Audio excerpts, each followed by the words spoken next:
तो महाकुंभ के बाद अयोध्या में भी श्रद्धालु की भारी भीड़ लगी है। श्रद्धालुओं के सैलाब के चलते सड़कों पर जाम लगा है। जाम खुलवाने में पुलिस प्रशासन के छूट रहे हैं पसीने। सुल्तानपुर अमेठी, बाराबंकी, अंबेडकर नगर सड़कों पर भारी भीड़ नजर आ रही है। गोंडा और बस्ती की तरफ से आने वाले वाहनों की भी लंबी लंबी कतारें लगी हैं। हनुमानगढ़ी और रामलला का दर्शन करने पहुंच रहे हैं श्रद्धालु। तो बड़ी खबर आपको बता रहे, जहां पर जाम खुलवाने में पुलिस प्रशासन के छूट रहे हैं पसीने।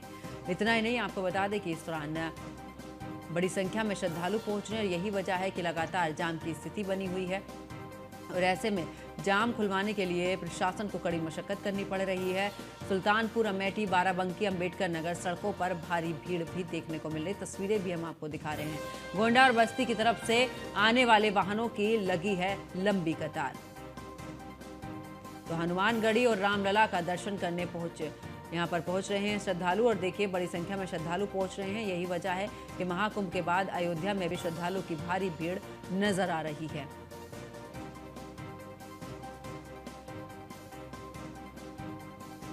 तो वही देखिए, दूसरी तरफ अगर बात करें वाराणसी की, तो वहां पर भी काशी विश्वनाथ के दर्शन करने के लिए पहुंच रहे हैं श्रद्धालु। और देखिए, वहां पर भी भीड़ नजर आ रही है।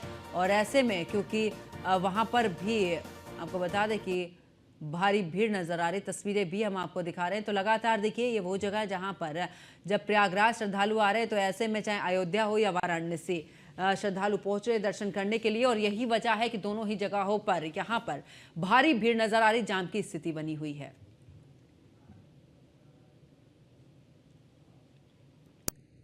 और हमारे साथ में प्रयागराज से हमारी सहयोगी अर्चना गुप्ता हमारे साथ में जुड़ चुकी। वहीं अगर अयोध्या की बात करें तो अनिल हमारे सहयोगी हमारे साथ में यहाँ पर जुड़ चुके हैं।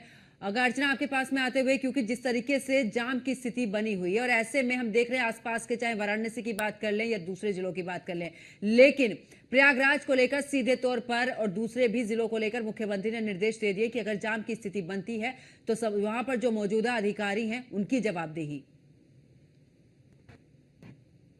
बिल्कुल सही जिक्र किया है। और देखिए, यही वजह है कि मुख्यमंत्री योगी आदित्यनाथ ने बैठक के बाद जो जवाबदेही तय की है, उसी का ये परिणाम है। हमारी मौजूदगी इस वक्त मेडिकल चौराहा जाने वाला ये इलाका है। ये जो रास्ता है, ये मेडिकल चौराहे की ओर जाता है। हम थोड़ा बाहर निकले, क्योंकि अंदर हमने देखा कि महाकुंभ मेला क्षेत्र में भीड़ लगी हुई है। गाड़ियों के आवागमन पर अब रोक लगा दी गई है। कल तक पंकज ऐसी स्थिति थी, क्योंकि परसों के बाद भीड़ थोड़ी सी कम हुई थी। उसके बाद कल ऐसी स्थिति हो गई थी कि वन वे सिस्टम जो लागू किया गया था वो धराशायी नजर आया। एक ही तरफ से लोग जा रहे थे, एक ही तरफ से लोग आ रहे थे, पुलों पर लंबा जाम लग गया था।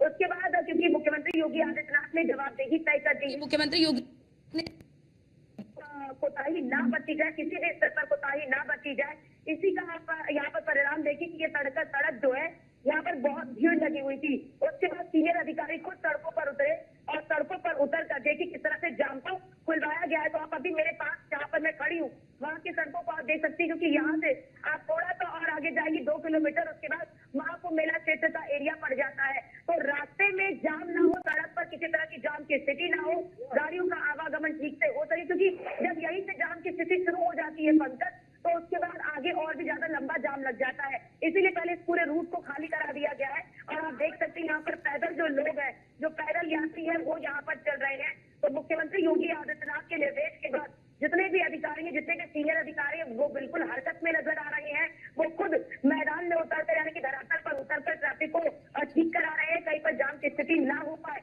उसका खासा ध्यान रखा जा रहा है। कई जगहों पर जब क्योंकि पंकज हम मेला क्षेत्र से बाहर निकल रहे थे, वहां पर गाड़ियों को बहुत ही लंबे रूट से जाना पड़ रहा है। गाड़ी अब अंदर जा रही है।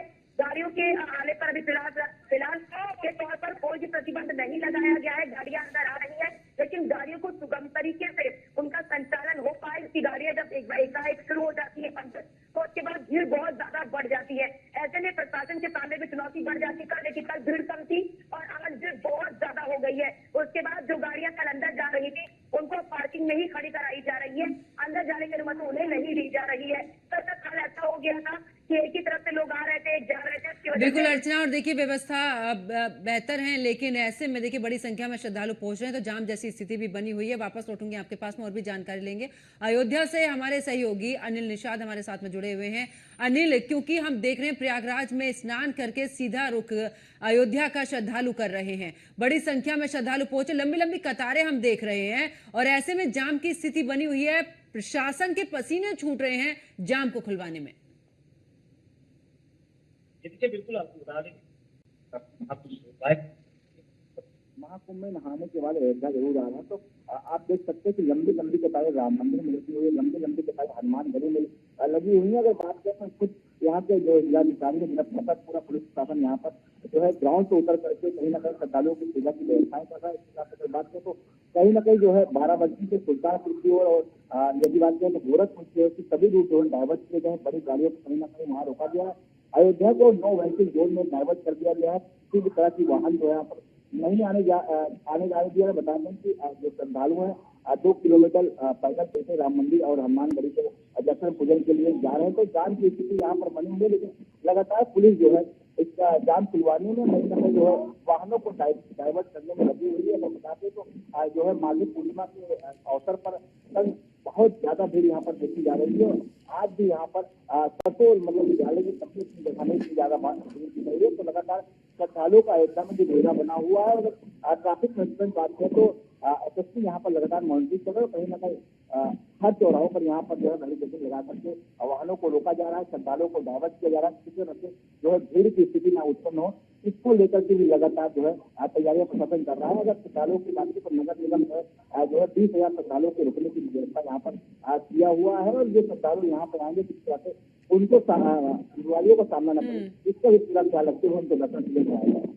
बिल्कुल, वापस लौटेंगे अनिल आपके पास में, रुक करते अपनी सहयोगी अर्चना का। अर्चना, देखिए क्योंकि लगातार देखा है जितने भी स्नान हुए अब तक 5 स्नान हो चुके हैं और ऐसे में मुख्यमंत्री योगी आदित्यनाथ काफी एक्टिव रहे हैं, पूरे तरीके से नजर बनाए रखे हैं कि आखिरकार व्यवस्था किस तरीके से है, कोई घटना ना घटे, पल पल की अपडेट मुख्यमंत्री लेते रहे। लेकिन अब आखिरी स्नान बचा, ऐसे में श्रद्धालु बड़ी संख्या में पहुंच रहे हैं। मुख्यमंत्री योगी आदित्यनाथ कुल मिलाकर पूरे सख्त नजर आ रहे हैं और कोताही अगर बढ़ती जाती है तो ऐसे में मुख्यमंत्री के सख्त निर्देश।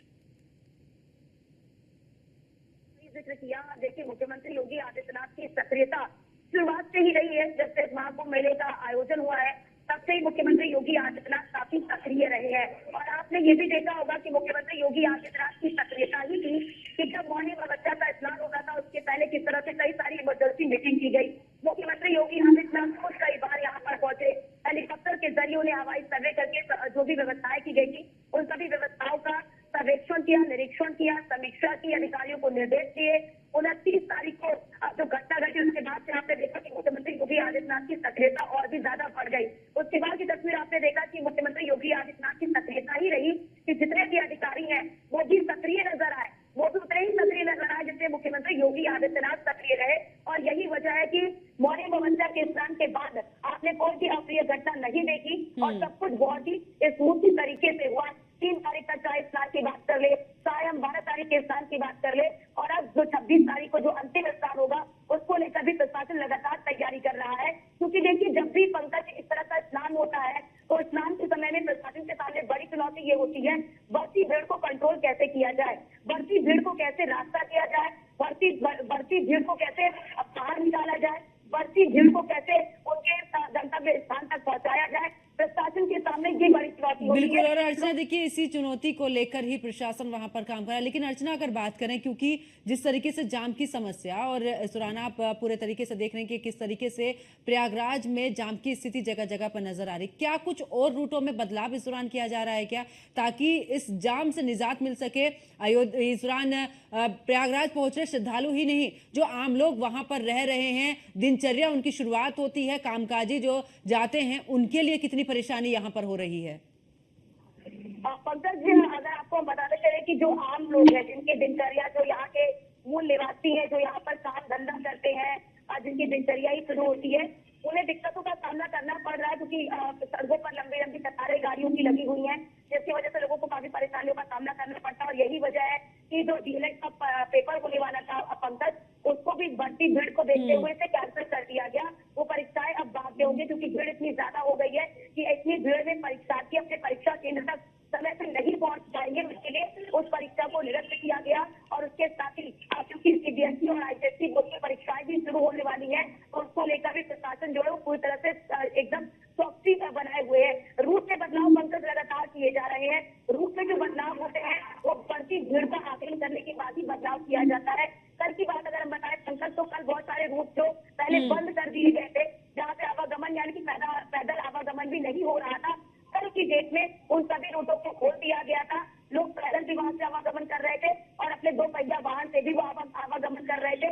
जो ई रिक्शा है वो ई रिक्शा भी जो है कि पूरे मेला क्षेत्र में बिल्कुल चल रहे अर्चना, हैं। और देखिए रूट बदलाव यहाँ पर बेहद जरूरी है, क्योंकि अगर जाम की समस्या से निकलना है तो ये बदलाव भी करना बहुत जरूरी। बहुत बहुत शुक्रिया अर्चना गुप्ता हमारे साथ जुड़ने के लिए, और अनिल आपका भी बहुत बहुत शुक्रिया तमाम जानकारी साझा करने